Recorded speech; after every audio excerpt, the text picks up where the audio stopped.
Bonjour, je suis Gilles-Marie Vallet, pédopsychiatre. Aujourd'hui, nous allons parler des jeux à préconiser chez l'enfant de 6 à 12 mois. À 6 mois, le nourrisson commence à développer une motricité volontaire et son désir d'agir est de plus en plus important.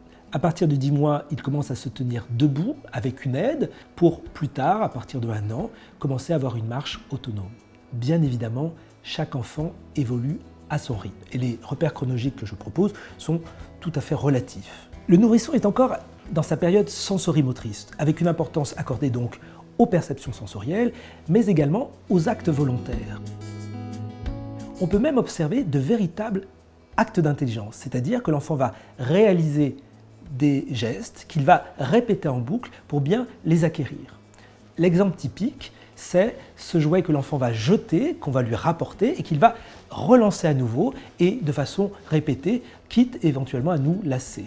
Alors, quel est l'intérêt de ce jeu qu'on appelle le jeu de la bobine? C'est qu'il va permettre à l'enfant d'acquérir la notion de permanence de l'objet. C'est-à-dire que l'objet qu'il voit disparaître sous le meuble lui est rapporté et il comprend comme ça qu'effectivement un objet absent n'est pas un objet qui a complètement disparu et que par sa volonté, il peut effectivement le faire revenir. Ces jeux en boucle permettent aussi à l'enfant de comprendre les relations de cause à effet. Un mouvement va avoir des conséquences et que si ces conséquences sont agréables, ça peut être intéressant de les répéter. C'est donc le moment idéal pour lui proposer des jeux d'assemblage simple, comme les cubes, les Lego, les clipots, qu'il va avoir plaisir à assembler, qu'il pourra ensuite détruire et répéter ce jeu inlassablement. Concernant le développement affectif de l'enfant, à cette période, l'enfant prend vraiment conscience d'être un individu à part entière.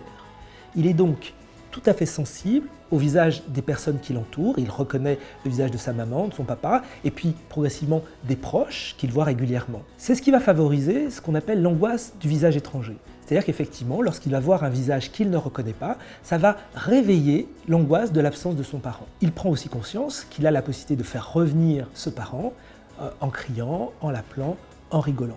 C'est donc une période tout à fait propice, si ce n'est déjà fait, de lui proposer un doudou, c'est-à-dire un jouet qui, par sa présence permanente, mais aussi par une odeur familière, un toucher agréable, pourra le rassurer dans les moments où son parent n'est pas là.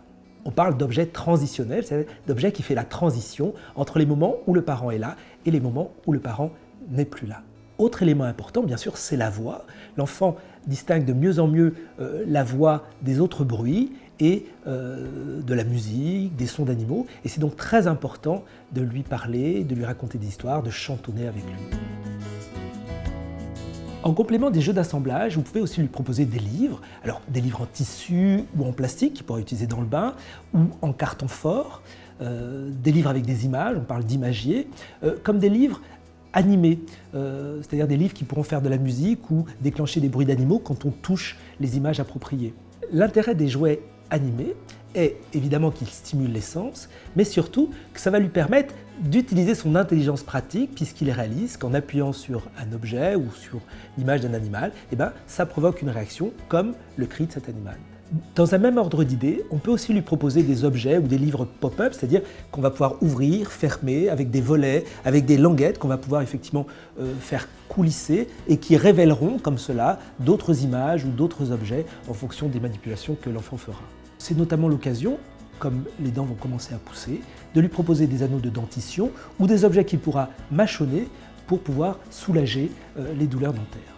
Pensez également aux jeux de bain, petits bateaux, petits animaux qui flottent, récipients que l'on peut remplir ou transvaser, car c'est aussi le moment où on peut lui faire découvrir le milieu aquatique. Vous pouvez par exemple l'inscrire au bébé nageur. En raison de son besoin de découverte et de sa mobilité croissante, pensez à sécuriser les espaces. Je vous conseille par exemple les cache-prises ou les couvre-angles de meubles, les blocs-portes, les blocs-tiroirs pour éviter qu'il s'y coince les doigts. Vous pouvez également bien sûr utiliser des parcs dans lesquels il pourra jouer tranquillement. Comme vous le voyez, il y a beaucoup de jeux possibles pour l'enfant de 6 à 12 mois. N'hésitez pas à user de votre imagination et moi je vous dis à très bientôt sur la chaîne Doctissimo Maman.